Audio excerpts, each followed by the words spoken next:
BPF দলৰ প্ৰথম CWC আজি হ'ল নিৰ্বাচনৰ পিছত।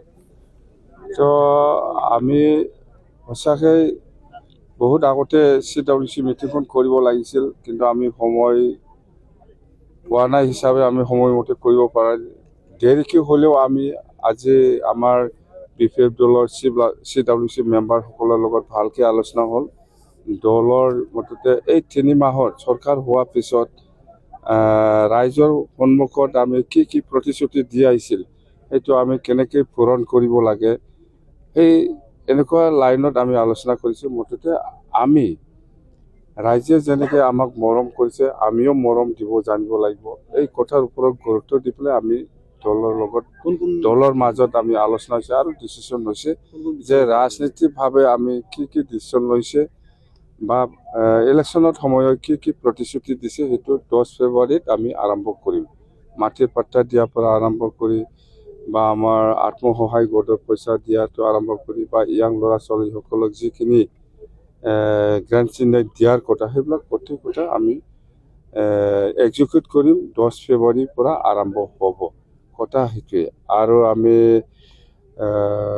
যিটো আমাৰ শান্তি চুক্তি হৈছে 2020 চনত 27 জানুৱাৰীত যিটো পিচ এগ্ৰিমেণ্ট হৈছে গভৰ্ণমেণ্ট অফ ইণ্ডিয়া, NDFB আৰু আপচুৰ মাজত পিচ এগ্ৰিমেণ্ট, সেইটো 2020 চনত 27 জানুৱাৰীত হৈছে। সেই 27 জানুৱাৰীটো আমি BTC গভৰ্ণমেণ্ট হিচাপে অফিচিয়েলি আমি BTC ছেক্ৰেটাৰিয়েটত আমি অবজাৰ্ভ কৰিম। এই কথাটো আমাৰ দলত আজি আলোচনা কৰিছোঁ। যিটো সেইটো এটা শান্তি চুক্তি বডোলেণ্ড পিচ এগ্ৰিমেণ্ট হিচাপে হৈছে, সেইটো অবজাৰ্ভ কৰাটো আমাৰ দায়িত্ব, চবৰে দায়িত্ব, সেইটো আমি পালন কৰিম। পাৰ্টি লাইনত আমাৰ আজিলৈকেতো ভালে আছে। 10 ফেব্ৰুৱাৰী আগে আমি পাৰ্টি লাইনত যিহেতু নিৰ্বাচন আহি আছে, পাৰ্টি লাইনত কি কাম কৰিব লাগে, কেনেকৈ আগুৱাই যাম, সেই লাইনত গোটেই কথাটো 10 ফেব্ৰুৱাৰী আগত যিটো বিপিএফ দলৰ CWC মিটিং হ'ব, তাতে আলোচনা হ'ব। নাই, এইটোতো আপোনালোকে চবেই দেখি আছে। এণ্টায়াৰ BTCত প্ৰমোদ বড়োৰ দিনত পইচা আনিব নোৱাৰা, প্ৰমোদ বড়োৱে খাই পেলাই শেষ কৰিব নোৱাৰা, এইবিলাক পইচা দি আমি কাম কৰি আছোঁ এতিয়া।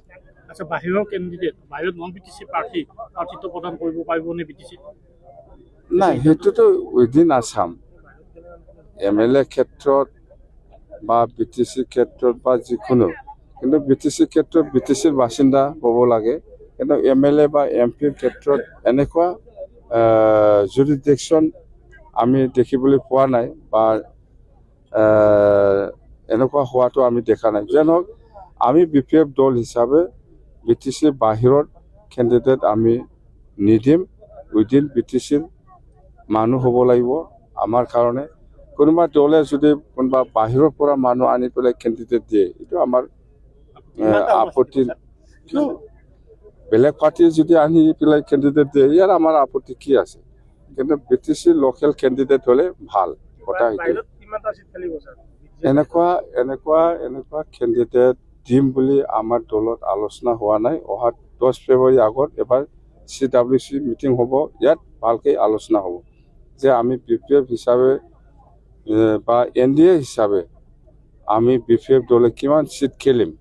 যিহেতু NDA হিচাপে আমি এইবাৰ নিৰ্বাচনত খেলিবলৈ ওলাইছে, তো BPF হিচাপে কিমানটা চিট পাব বা আমি কিমানটা চিট বিচাৰিম আৰু AGPয়ে কিমানটা চিট বিচাৰিম, সেইবিলাক আমাৰ মাজত এতিয়াও ফাইনেল ডিছকাশ্যনত অহা নাই।